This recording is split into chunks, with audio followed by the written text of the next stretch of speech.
Бүгін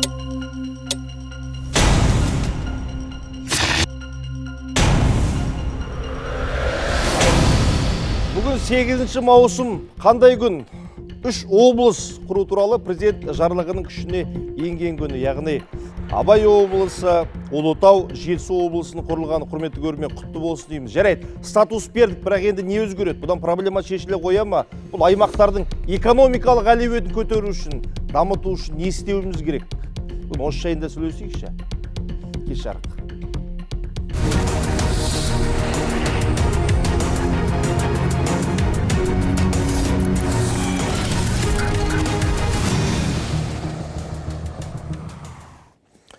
Ал қадірлі көрермен, тағы да тікелей эфирдеміз.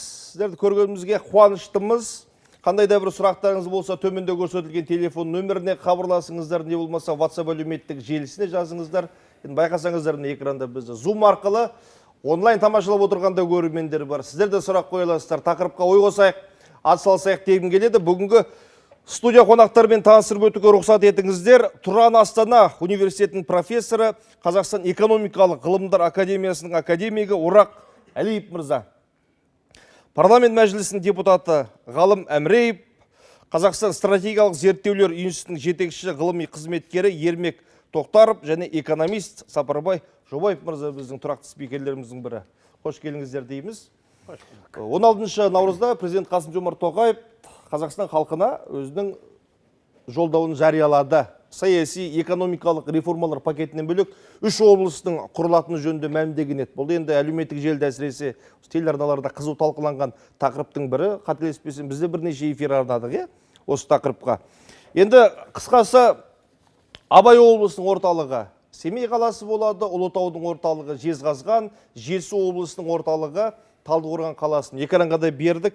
Енді бұларға қандай аудандар келеді? Бәлкім естімегендер, ақпарат жетпегендер бар шығар. Мен ерінбей оқып шығайын, наргесі бір 15 секундтарыңызды аларым. Абай облысының құрамына сонымен Ақсуат, Абай, Аягөз, Бесқарағай,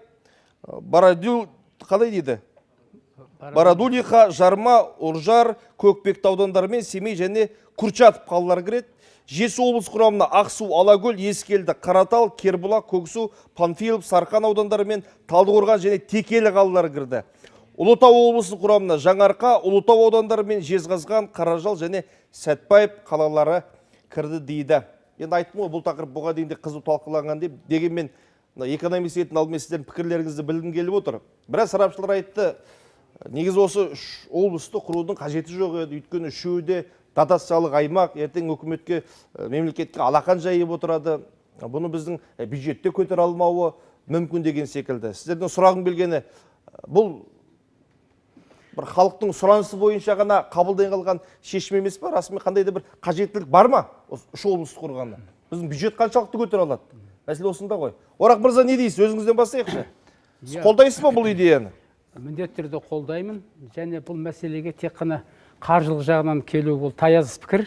Өйткені бұл шешімнің түп тамырында айналып келгенде біздің қазақ халқының сол облыстарда тұрып жатқан тұрғындардың үш бірдей мәселесі шешілмек. Бұның ішінде әсіресе түбінде экономикалық бұл құрал.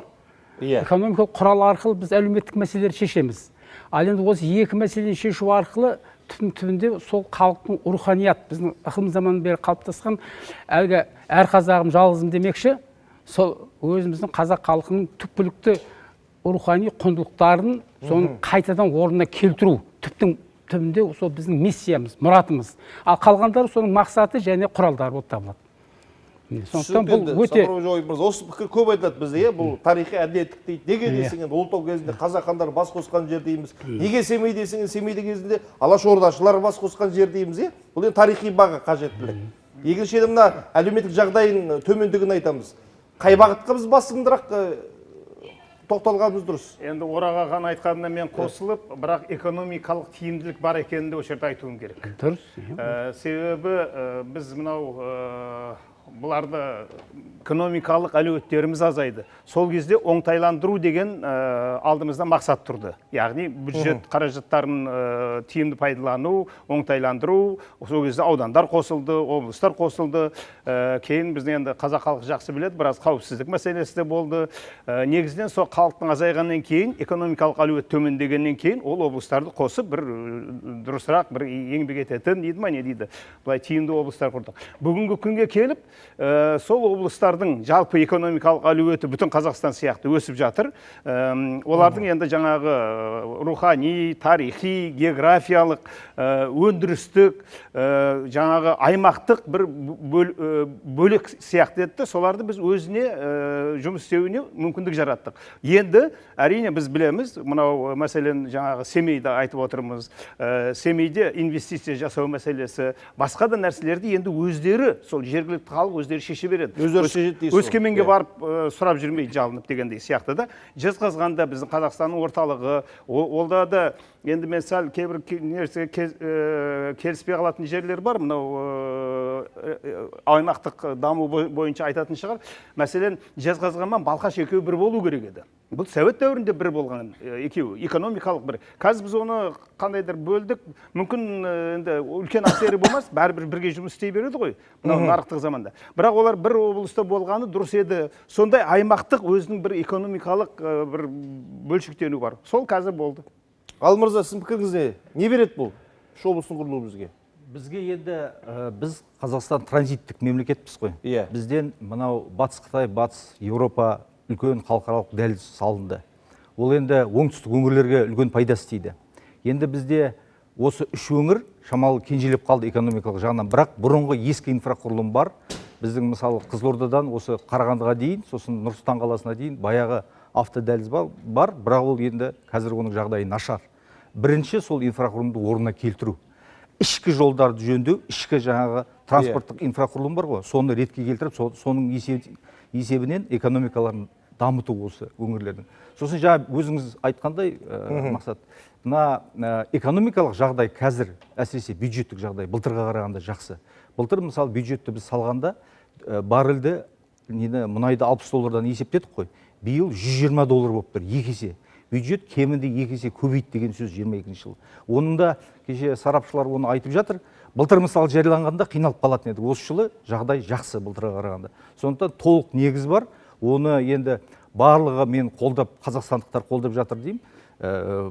Оның үстіне енді бұл өңірлер қосымша қасындағы өңірлер, мысалы Қарағанды өзінше дамымаған кезде, оған қосымша өзіне де мүмкіндіктер беріледі.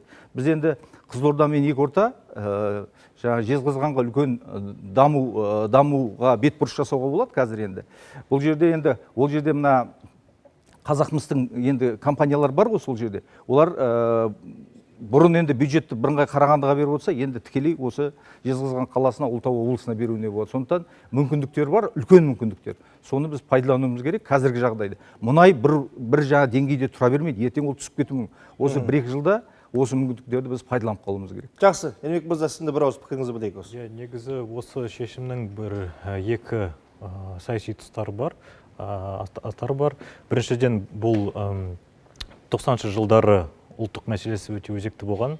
Сонда 97 жылғы әкімшілік реформасы бұл шекаралық облыстардың осы ұлттық мәселені шешуге мүмкіндік берді.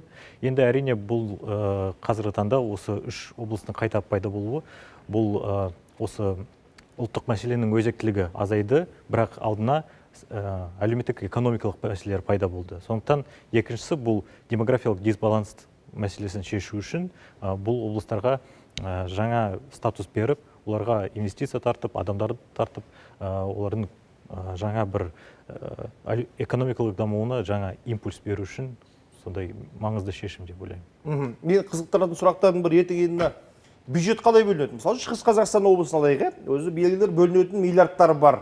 Енді біз оны қақ ортасын екіге бөліп отырмыз. Тура сол бюджет өзгермей, соны ортасын екіге бөле саламыз ба, әлде сол бюджет шығыста қалады? Біз Абай облысында жеке бюджет қарастырыла ма? Осы механизмді айтып беріңіздерші. Енді бұл жерде мынандай жағдай бар қазір.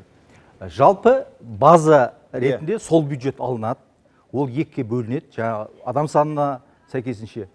Бірақ жаңағы қосымша бюджетке ақша түсіп жатыр деп жатырмыз ғой. Мына мұнайдан, басқа да жаңағы экспортқа шығатын заттардан. Соны біз пайдаланып, мына облыстарға шамалы басымдық беруіміз керек. Енді бастапқы кезде кемінде бір 3-4 жыл қиындау болады жағдай енді. Оның бәрін орнына келтіру керек қой. Баяғы ескірген, мына әсіресе мына қалаларда ескірген инфрақұрылымдар, мына жылу жүйесі бар, мына электр жүйелері бар, жолдар бар деген сияқты. Соның бәрін ретке келтіру үшін біраз басында қаражат талап етеді енді ол. Сондықтан ертең бюджетті бөлген күнде де қосымша бюджетті осы облыстарға беру керек. Тіпті басында сонда бұлар қандай да бір қиыншылық көруі де мүмкін бе қазір осы облыстар? Қосайын. Бұрынғы кеңес заманында өздеріңіз білесіздер ғой. Кеңес заманында былай болған. Бізде бірде бір облыс, бірде бір аудан ол банкротқа ұшыраған жоқ. Мынау артта қалған аудандар болады. Соның экономикасын алға кеткен, алға дамыған аудандардың есебінен ана артта қалған аудандарды ұстап отырдық. Мынау бюджет жағынан, жалпы экономикалық, әлеуметтік жағынан соңында келе жатқан облыстарға, алға кеткен облыстардың есебінен, соның есебінен біз ұстап отырдық. Мысалы да, кеңес заманында солай болды. Тіпті керек десең, бірде бір кәсіпорын сол кезде банкротқа ұшыраған жоқ. Оның барлығын сол күшті, қуатты кәсіпорындардың есебінен жауып отырдық. Сол сияқты депутат Жолдас айтып отқан сияқты, мына жаңа базалық қаржыландыру ол қалады. Енді бізде қосымша мысалы қаржы берген кезде біріншіден сол жаңа құрылған облыстың ең негізделіп нені алды? Сол тұрғындардың санын есептеу керек біріншіден. Мысалы ең көп тұрғындардың санын есептеу керек. Дұрыс айтасыз. Ең бірінші сол тұрғындардың мысалы Жетісу облысында ең көп 650 мың халық тұрады. Мынау Семей Абай облысында 640 мың. Ал Жезқазғанда аз 226 мың адам. Бірінші сол халықты аламыз. Бірақ мен қосылам, өйткені артта қалған жаңағы айталық Жезқазған облысына тек қана халықты, Ұлытау облысына мысалы біз тек қана халықты есептейтін болсақ, онда болмайды. Соған бұрынғы біздің осы күнге дейінгі бұрынғы кеңес заманында 90 жылдарға дейін сол облыстың әлеуеті, экономикалық, өнеркәсіптік, ауыл шаруашылық әлеуеті қандай болды? Және оның қандай артықшылығы бар? Және соны дамытудың арқасында біз қандай жаңа межеге жетуіміз керек деген сияқты нелерді, параметрлерді, өлшемдерді соны еске алу керек. Мінекей, сонда ғана қосымша қаржы берудің негіз табылады, негіздемесі табылады. Мінекей. Мен айтайын дегенім осы, ал жалпы қаржыға келетін болсақ, қаржы бар мемлекетте. Мына әріптесім айтып жатыр, қаржы жетеді. Тек соны мына оңтайлы түрде барлығын есептеп, көптеген параметр бар ол жерде. Соның барлығын есептеп, соны жұмсаған жағдайда, және ол енді екінші жағы, сол жұмсалған қаржыны қалай біз игере аламыз, қалай еңсере аламыз деген сұрақ өз алдына, ол бөлек сұрақ мысалы. Бұл жерде тағы бір мәселе бар. Адами фактор деген бар. Қандай әкім барады бұл өңірлерге? Қазір қоғамдағы ең қызу талқыланып жатқан мәселе осы үш өңірге кім әкім болып барады екен деген мәселе. Ол тағайындап жатыр, тағайындаудың алдындағы процедура қалай? Біз ең алдымен аудандық, облыстық мәслихат, Мәслихаттардың құрамын бекітіп алуымыз керек. Бүгін ереже шықты. Енді жаңа тәсілмен кешегі конституцияда сұрай деген осы. Айттық қой біз референдум аясында конституция жаңа өзгеріс енгізгеннен кейін кемінде президент 2 кандидатура ұсынады. Ол жаңа тек қана облыс мәслихаты емес, аудандар да қатысады, жанама сайлау деп. Бұл процедура осы тағайындауда жүзеге аса ма, жоқ әлде? Жүзеге асады. Дәл осы қазір тағайындауда жүзеге асады. Президент екеуден кем емес кандидатура ұсынады. Соған сол өңірдегі барлық мәслихат депутаттары дауыс береді. Ең көп дауыс алатын кандидатура сол әкім болады. Осы жаңа екеуінде президент ұсынады ма, жоқ мәслихаттағыларда ұсынуы мүмкін ба? Екеуінде президент ұсынады. Президенттің атынан өкіл барады өңірге, мәслихатқа соны жариялайды. Мен президенттің атынан келіп тұрмын, міне менің президент осы кандидатураларды ұсынып тұр деп, оның жаңа автобиографиясын оқиды, жаңағы еңбек жолын оқиды. Сөйтіп, сол жерде мәслихат, ол жерде ереже бойынша былай. Ол жерде мәслихат депутаттары барлығы дауыс береді ғой. Арнайы есеп комиссиясы құрылады. Сол есеп комиссиясы кемінде 3 адамнан жаңағы болу керек. Есеп комиссиясы бірінші жаңағы құрамын жасап алады, сосын жаңағы төрағасы хатшысы болады, сосын есеп комиссиясы сайлаудың алдында ашық дауыс беретін болса, жалпы былайынша сайлау өтеді, енді белгілі бұрынғы ережемен. Жабық дауыс болса, бюллетень таратады. Сол жерде мәслихат депутаттары отыр. Бұл механизмді өзгеруі мүмкін ертең, қандай? Жоқ, ол механизмді жазылған осы ережеде. Сол механизммен арнайы бюллетень таратылады. Ол жерде я жоқ деп дауыс беріп, әр кандидаттың жанында сондай не болады. Я жоқ, қолдай ма, қолдамай ма деген. Сөйтіп барлық бюллетень жинап, есеп комиссиясы есептеп, қорытынды шығарады. Бірден сол мәслихаттың отырысында. Үшінші кандидат болмайды ма сонда? Жоқ, екеуден кем емес. Екеуде кем емес. Үшеу, төртеу болуы мүмкін. Үшеуі де мәслихат ұсыну, үшіншіні мәслихат ұсына алады ма? Мәслихат емес. Кім ұсынады? Президент ұсынады. Үшеуінде ме? Үшеуінде. Екеуден кем емес деп отыр. Бұл жерде бас ерешел сол кемінде 2 кандидат деп отыр. Одан кейін баяғыда облыс орталығына дауысқа сала салушы еді ғой. Бұл жақта енді аудандарда сол облыс көлеміне қарайды, олар да қатыса алады дегенде. Бұл енді жалпы әділеттік бағыт. Бұл енді таза демократия ғой. Иә, әділеттік. Халықтың билігі деп отқанымыз, мына мәслихат депутаттарын, енді болашақты ғой, енді Конституцияда солай жазылды. Мәслихат депутаттарын, аудандық, қалалық мәслихат депутаттарын бәрін 100% халық сайлайды ғой. Сондықтан енді бұл ереже қазір жаңа жүйемен шығып тұр ғой. Соған енді мәслихатта бұл жерде дауыс беру жағы орындалып тұр Конституцияда. Енді біз тез үлгермей жатырмыз ғой, басқа жағы. Бұның өзі осы 3 әкім тағайындағанда бір өзгешелеу тәжірибе болайын деп отыр. Енді көреміз енді қанша. Егер де бәрін президент... Бірақ Сапаров мырза сөзіне қарасақ енді мәслихатта біреуін ұсына алу керек дегенге сияқты саяды. Альтернатива деген сөз бәсекелес болу керек. Президент өзі ұсынатын болса, онда... Конституцияда солай жазылған ғой енді. Осы қабылдаған Конституцияда. Мәке, енді мынадай бір сұрақ көтереміз бе, көтермейміз бе? Жарайды, әкімді сайладық. Жарайды, облыстық әкімдік құралды. Мәслихатын құрады қалды. Енді сол облыстық әкімдік, облыс басқару керек қой. Сол басқару аппараты қаншалықты көлемде болмақшы? Мысалы айталық, 650 мың халқы бар облыс, содан кейін 226 мың халқы бар облыс, сонда әкімдіктің құрамы, соны жаңағы басқару аппаратында отырған адамдардың, қызметкерлердің саны бәрінде бірдей бола ма? Немесе сол жерде тұратын халықтың санына негізге аламыз ба? Айталық, міндетті түрде мысалы 650 мың халықты басқару, 200 мың халықты басқаруға қарағанда қиындау шығар мысалы. Біраз жылдан бері айтылып келе жатқан мәселе, Жалпы Орақ мырза, мен жиі естимін. Мәселен бізде ауылдық округ бар, иә? Иә.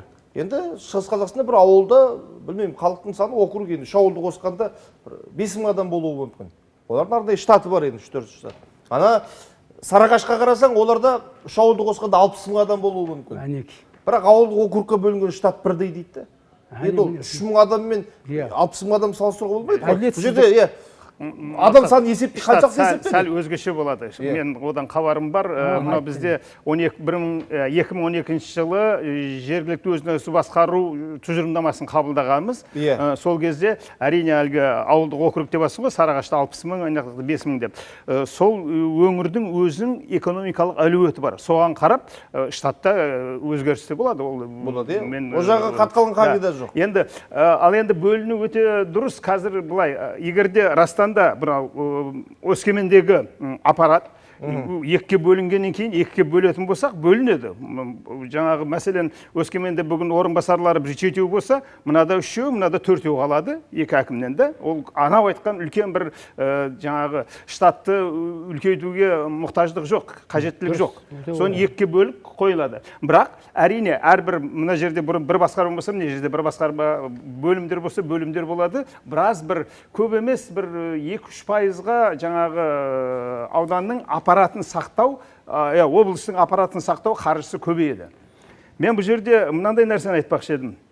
Біздің Қазақстанда мынандай бір пікір қалыптасқан, 17 өңір бар ғой қазір. 3 қала, 14 облыстар. Енді 17 20 болады.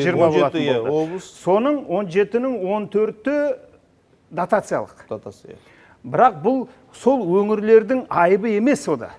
Мен осыны бір жақсылап мүмкін айтып жүрем студенттерге де бәріне.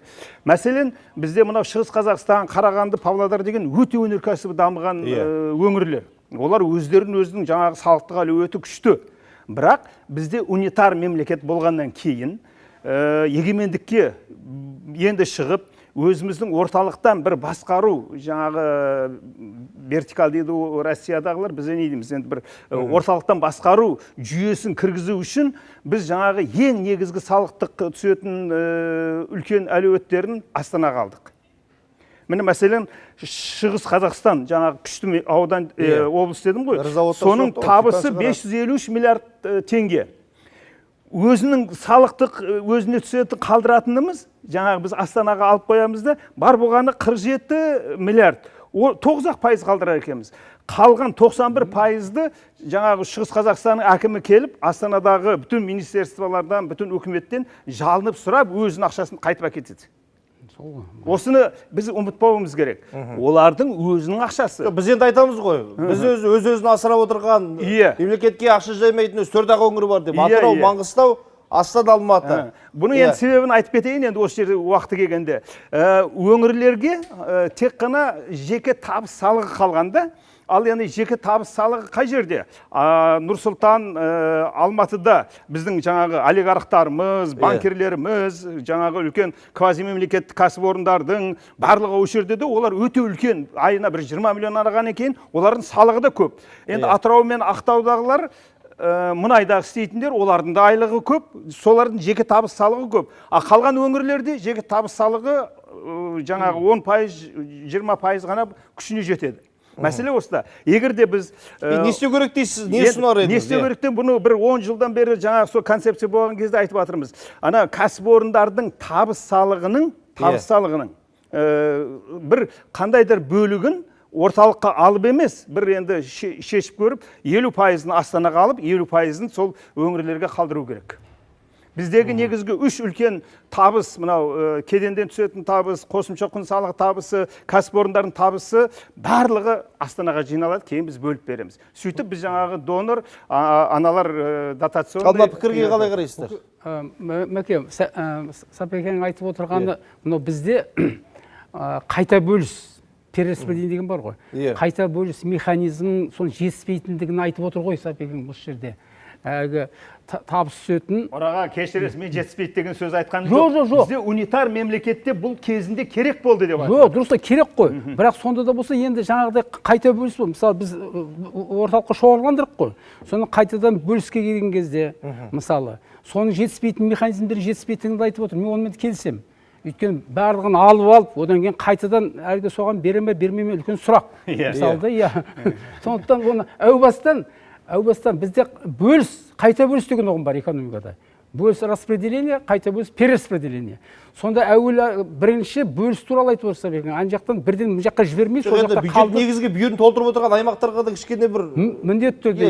Соның барлығын есептеп, соның барлығын әртүрлі соған кіретін факторларды есептеп келіп, соған қалдырып белгілі мөлшерін. Содан кейін барып алып жатса, құба-құп деп отыр ғой. Мен келісемін, дұрыс. Ал енді ол бір механизмді, содан кейін қайта бөліс механизмі өзінде жетілдіру керек. Өйткені бұл жерде де мысалы бюджетке түскеннен кейін ол жалпы бюджеттік қорды, мемлекеттік бюджетті, оны әртүрлі өзінің бағытқа жұмсаған кезде бұл жерде енді шын айтқанда көптеген не дейілгі объективтік факторлар, көбінесе субъективтік факторлар да болып кетеді шын айтқанда.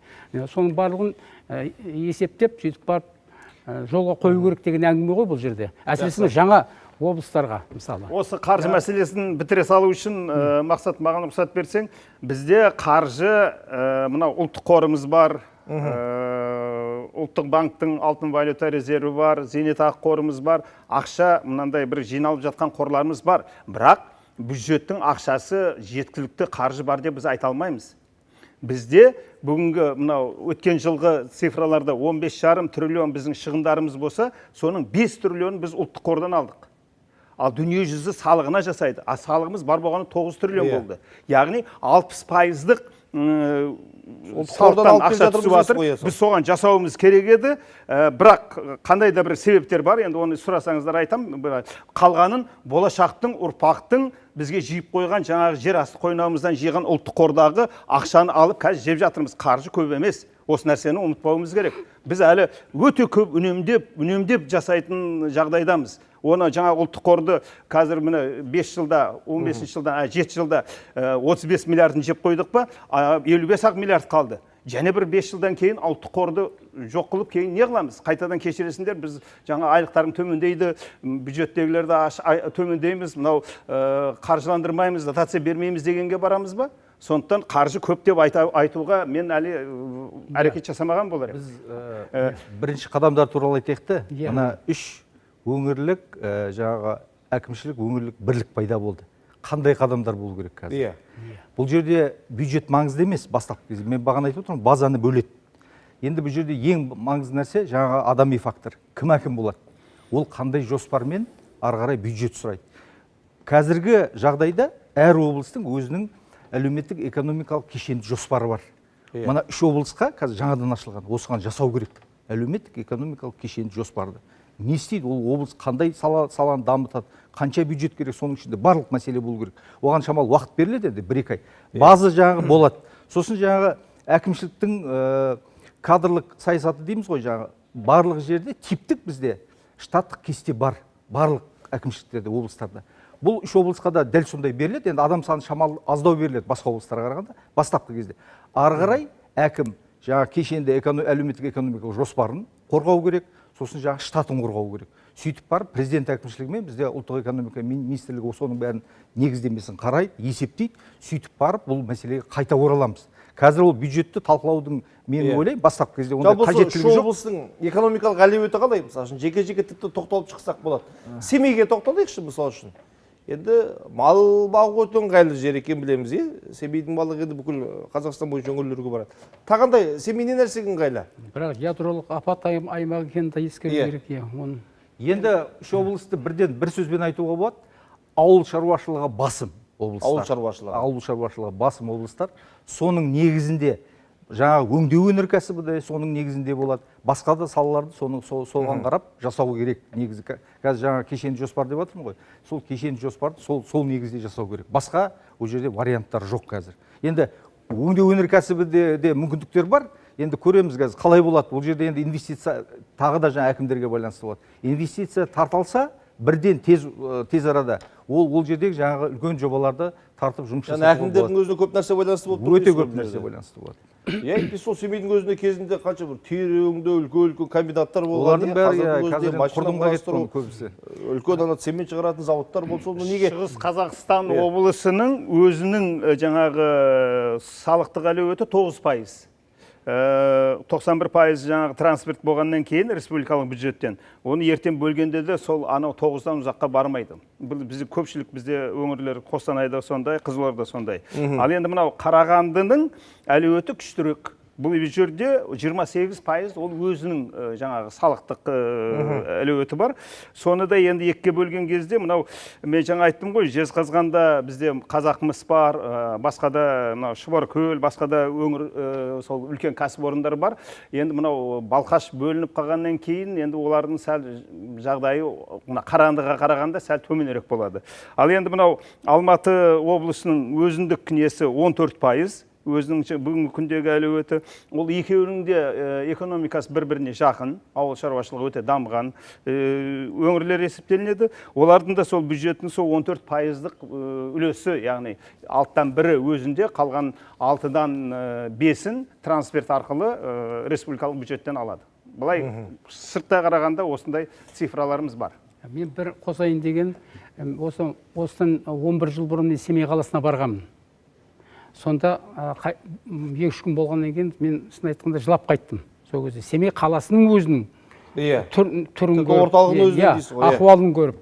Бұрынғы Семей қалай еді, облыс болып тұрғанда. Кейін облыстан айырылғаннан кейін қандай күйге кешкенін көріп, мен осында келген кезде, содан кейін осы Абай данышпанымыздың 175 жылдығына арнаған үлкен бір мақаламда, сонда Семей қаласына, жарайды облыс болмай қойсын деді ол кезде, Семей қаласына республикалық маңызы бар қала деген атақ беру керек деген енді жобамды Қасым-Жомарт Тоқаевқа бергенмін былтыр. Енді мынау олай болатын болса, ол Семей. Сол Семей қаласының өзінің қалпына келтіруінің өзіне біраз қаржы кетеді мысалда. Ал мынау Жезқазған тіпті артта қалған мысалда. Олай болатын болса, бұл қаланың өзінің қалпына келтірудің өзі де үлкен шаруа мысалы. Жаңа Жезқазған облысына келетін болсақ, ол өнеркәсіптік облыс қой мысалы да. Онда біраз біз ақсатып алдық, шын айтқанда. оны қайтадан қалпына келтіру үшін жаңа сіз айтып жатсыз мінекей, иә, оның өзі қанша қаржыны қажет етеді мысалы да. Сондықтан бұл жерде әр облыстың өзінің шаруашылық бағыты, мысалы негізінен ауыл шаруашылық деп жатырмыз ғой, соның ішінде өнеркәсіп, индустрия әртүрлі деңгейде және халыққа бірнеше ведомство, министрліктер бірлесіп үйлесімді жұмыс жасау керек. Үйлесімді халыққа тұрмыс көрсету, тұрмыстық жаңағы қызмет көрсету инфраструктурасының өзі де әртүрлі. Осының барлығын ескере отырып, инвестор жасау керек деген ой шығады осы жерде. Енді бұл жерде бастапқы кезде негізі 3 облысқа да бюджеттен үлкен көмек керек болады. 2-3 жылға. Біз енді Түркістан облысының жолын білеміз ғой. Ашылғаннан бері жақында ашылды ғой, 3-4 жыл болды. Сол кезде бастапқы кезде үлкен инвестиция, бюджеттік инвестиция берілді. Бюджеттен қаржы берілді. Аяққа тұрып кеткесін, қазір енді ол облысқа шамалы азайып жатыр бюджеттен құйылым. Сондықтан енді мына 3 облысқа бастапқы кезде кемінде 2-3 жыл бюджеттен көп қаржы берілу керек. Енді бюджеттік мүмкіндігі бар деп жатырмыз ғой. Былтыр мысалы 60 болса, бар, биыл 120 болып тұр. Мүмкіндік бар. Сондықтан шамалы басымдық беріп, ертең бюджеттік комиссияда қарағанда да, үкіметте қарағанда да, бұл үкіметте міндетті түрде қаралу керек жақын уақытта. Енді мен ойлаймын, енді 1 айдың көлемінде болмағанмен 3 айдың көлемінде осы 3 облыстың бюджеті қаралу керек. Біз енді көбінесе енді Түркістанмен салыстырамыз ғой. 4 жылда бұрын қандай еді енді? Облыс орталығы болып қазір адам танымастай өзгерді, Ұлытаудың да сондай бір туристер тартуға тарихи мүмкіндігі барын айтамыз. Көрермендердің бір мынандай сұрақ жолдап қараңыздаршы, Түркістанды көрермен ғой деймін. Түркістанды да облыс орталығы қылып белгіледік, аямай қаржы құйды, керемет қалаға айналды. Басында турист көп келді де, қазір басылды. Ендігі сұрақ, миллиардтарға салынған нысанның бәрін асырау деген бар. Түркістан өз шығынын өзі жаба алмайды әлі. Республикалық алақан жаяды әлі. Басында соны алдымен ойланып алу керек шығар. Туристік нысандармен қатар өндіріске көңіл бөлмесе өзін өзі қалай асырайды дейді. Бұл жерде бір-ақ жауап бар. Түркістан негізі өзіне туристік бағытты таңдады басында. Туристер тартамыз, соның есебінен экономикасын көтереміз деп. Бұл 3 облыста енді ондай басымдық болмауы мүмкін енді. Ол жерде туризм қатты дамымаған енді. Сондықтан бұл жерде бірінші сол еңбек өнімділігі, өндірісті көбейту керек қой, жаңа жұмыс орындары. Әкім дейміз, жалпы мына үкімет басшылығы дейміз, сол таңдау керек. Қандай бағыттарға, қандай экономикалық салаларға басымдық беру керек бастапқы кезде. Бюджет беріледі, бірақ негіздеме сұрайды ол үкімет. Қандай саланы дамытасың, қандай инфрақұрылымды салу керек, қандай салаға тиісті инфрақұрылым салу. Түркістан енді жаңа туристік потенциалымыз бар деп басында сөйтіп негіздеме жасады. Туристер тартамыз, бүкіл жаңағы керуен сарай, басқасы сол жердегі жобалардың бәрі сол бағытта болды. Сондықтан 3 облыс өзіне жаңағы таңдау керек, қандай сала, ауыл шаруашылығы бола ма. Мысалы, Жезқазған енді білеміз ғой енді. Қазақмыстың ол жерде өндірістері бар. Ол сол саланы негізгі бағыт қылып ала ма, алмай ма, оны да қарау. Семейде де бар. Мысалы, бұрыннан қалған өндірістер бәрібір бар ғой енді. Қазір ондай көлемде істеп тұрмағанмен. Сол өздеріне бағыт таңдап алып, кешенді жоспарға енгізу керек соны. Бәрібір дегенмен енді өңірге жан бітетіні белгілі ғой енді. Салыстырмалы түрде жан бітеді. Әлбетте. Мен осы 3 өңірдің жан бітетінен алдын Түркістанды бір ауыз ғана сөзімен жауап берейін. Егер де мынау пандемия болмағанда, Түркістанның әлеуеті, туристік әлеуеті өте жоғары болар еді. Басында басталды да, мына пандемия кезінде бәрі тоқтады. Әлі де енді мына ашылғаннан кейін мүмкіндіктері мол. Бұны пайдалану керек. Сол Түркістанның жаңағы халқына, Түркістанның басшыларына, соларға бұл үлкен бір жауапты мақсат алдына қою керек. Осы мәселе кішкене нету үшін қорытындылай келген кезде біз енді ғылымда былай бар ғой, мысалы кезген өңір мамандану деген бір специализация, сол емес па? Сосын кооперация дейміз, бірігу мысалы да. Сонда қоғамдық еңбек бөлінісі дейміз мысалы да. Яғни айтқанда сол облыстағы аудандар мысалы, сол қандай өндірістің, инфраструктураның мысалы, әр саланың соның қайсысына ыңғайлы, қайсысына табиғи тұрғыдан бейім.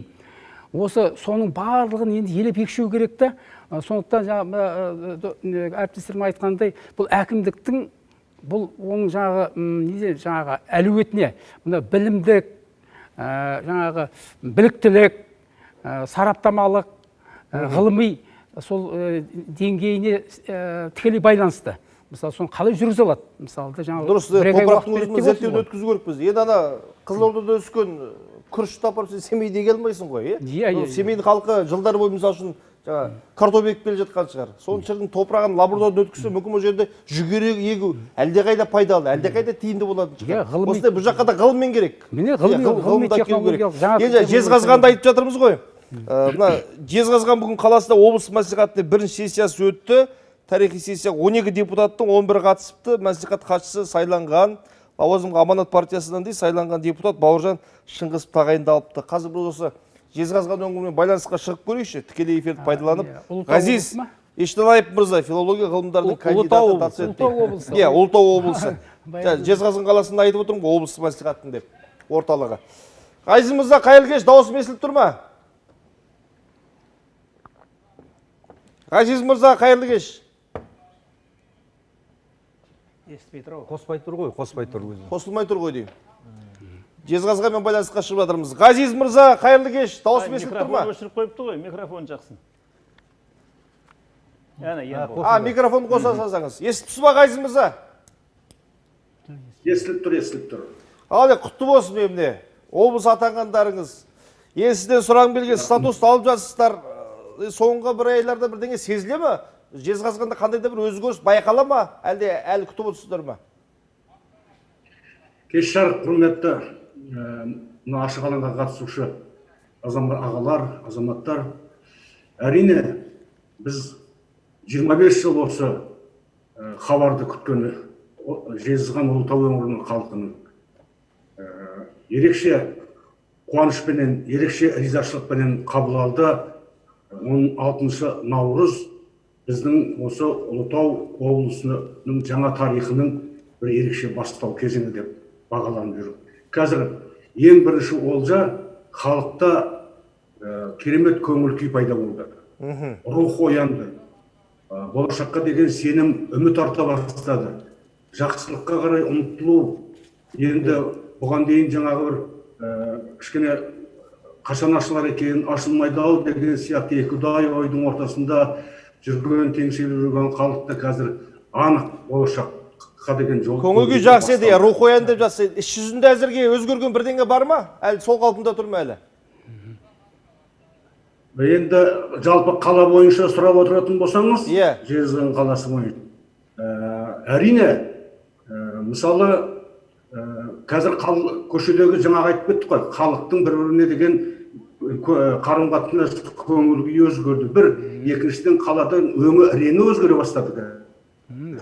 Бірден білінеді. Алда үлкен шаруалар басталайын деп тұрғандығын хабар беретін оқиғалар басталды.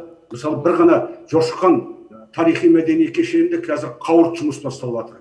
Келіп кетушілер, тамашалаушылар, алдағы болатын құрылтайға деген дайындық, соны алғаш қонақтарды қабылдайтын Жезқазған қаласының өңін шырайын кіргізу деген сияқты іс-шаралар қолға алынды. Бұл енді кеше қабылданған жарлық бүгін жаңа жарлық күшіне енді алғашқы беталыс, алғашқы аяқалыс осындай болатын болса, алдағы күндерде жақсы, халықтың көңіл күйін жеткізіп жатыр, уақытыңыз бөліп сұхбат бергеніңізге. Құтты болсын дейміз, тағы да облыстың құрылуы. Енді өткенде бір видеолардан көріп қалдым, Семейдің орталық көпірі бар еді ғой, соны ақырындап жолын жасай бастапты. Өсіп жасалатын шығар енді. Әзірге сіз айтқандай рух, көңіл күйі жақсы болып тұр енді. Дегенмен енді ең басты бірінші кезекте қазір инфрақұрылымды қолға алуымыз керек. Жоспар керек, жоспар. Жоспар керек, жоспар құру. Мен бірінші ол үшін енді әкім тағайындалу керек, жоспарын құрады. Әкімнен басталады жоспар. Әкімнен басталады ғой. Мына Алматы облысына қатысты сұрағым бар. Енді Алматы облысында енді Жетісу.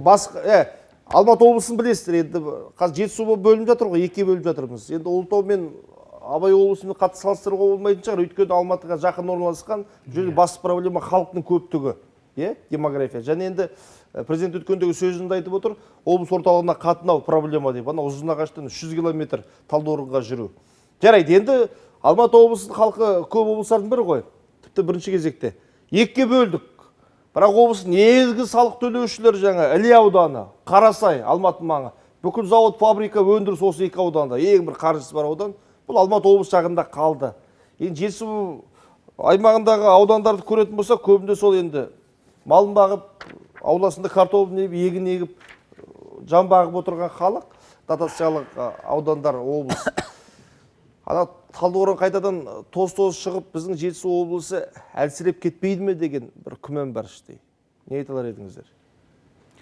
Енді үш облыс салыстыратын болсақ, Жетісу облысының жағдайы әлдеқайда жақсы. Салыстырмалы түрде әрине. Салыстырмалы түрде жақсы. Сондықтан енді оны осы жағдайда ұстап қалу жеңілдеу болады басқа облыстарға қарағанда. Енді қаржы да бар қазір. Сосын енді Талдықорған қаласында да біраз өнеркәсіптер бар. Аккумулятор заводы бар, басқа да өндірістер бар. Енді ол жерде тағы да жаңағы әкімге тікелей байланысты демейміз, енді үкімет те оны бақылап отыр ол мәселені. Сондықтан ол жерде басқа да қосымша инвестиция тартып, енді өзінше болады ғой ол облыс. Жетісу облысына инвестиция тартып, ол жерде қандай бағыттарға басымдық береді, соған байланысты болады көп нәрсе. Бірақ бұрынғыдай, баяғы 90-шы жылдардағыдай жағдай қайталанып келмейді Талдықорғанға деп ойлаймын мен. Қазір жағдай жаман емес.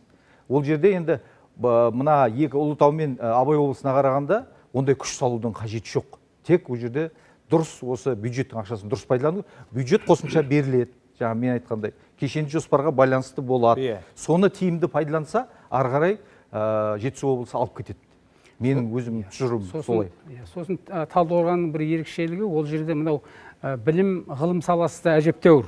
Ол жерде бұрынғы жоқ университеттер, колледждер, мысалы, сол елдің тұрғындарына мысалы білім беретін, мысалы мына біздің президент жанындағы басқару академиясының сол жерде филиалы бар, мысалы. Сол өңірдің басшыларын, қызметкерлерін соларды қайта даярлау, білімін арттыру тұрғысынан келгенде ол жерде мен өзім барып көрдім. Мынау білім беру, ғылым әлеуеті әжептәуір жоғары. Сондықтан мен келсем, ол Талдықорғанның жағдайы ол жақсы болмаса нашарламайды еш уақытта. Сосын екінші бір айтайын деген, ол жерде енді табиғи ресурс мықты. Мысалы, мына Семейге қарағанда, Алматы облысында, Жезқазғанға қарағанда табиғи ресурс, мысалы, климатта қолайлы. Жер жаннат жетісу деп бекер айтпайды ғой адам қазақ. Соны тиімді пайдалана білу керек қой. Бағанағы айтқан мамандану арқылы соны тиімді пайдаланған жағдайда көп жеңілдік болады, мысалы. Ермек мырза, тартып орасаңыз, ағаларыңыз сөз бермейін деп тұрсыз. Ана кімге? Бір нәрсе айтайын. Талдықорған облыс орталығы болып, өзін бір ептеп алды деп айтсақ болады да. Өте әдемі қала, маған ұнайды Талдықорған. Бәріне келісеміз. Қазіргі осы Алматы облысының бөліміндегі мына Қапшағай, қазір Қонаев қаласының дәйектілігі бар. Осы жерде біраз мәселе бар. Мәселен, мынау Фейсбукта отырамыз ғой. По-моему, Назым деген қызымыз сұрайды. Ойын индустриясы бар Қапшағайда. Кіргеннен казино ғой айналасы. Казиноларды. Оларды енді облыс орталығынан көшіреміз бе, жоқ қалады ма? Оны алып тастау керек. Жалпы мен ойым, Сапега, біз енді ресми түрде былайша ислам. Сондықтан Талдықорған мен Алматыны қазір салыстырып, анау қалғандармен салыстырып болмайды. Талдықорған мәселесі шешілді. Енді Қапшағай мен Қонаевтың мәселесіне қандай ұсынысыңыз бар? Мысалы, мен жазған мақалаларымда бізде мына Борабайдағы, сосын ана недегі Қапшағай қазір Қонаев қаласындағы ойын сауық жаңа казино. Біздің Қазақстанға керек жоқ. Қазақстанға керек жоқ деп айтуға неге? Жоқ. Онда сыртқа бармай дейді ана, миллиардтар сыртқа барып тұрды онда. Онда сыртқа барып тұрды. Сондықтан менің пікірім.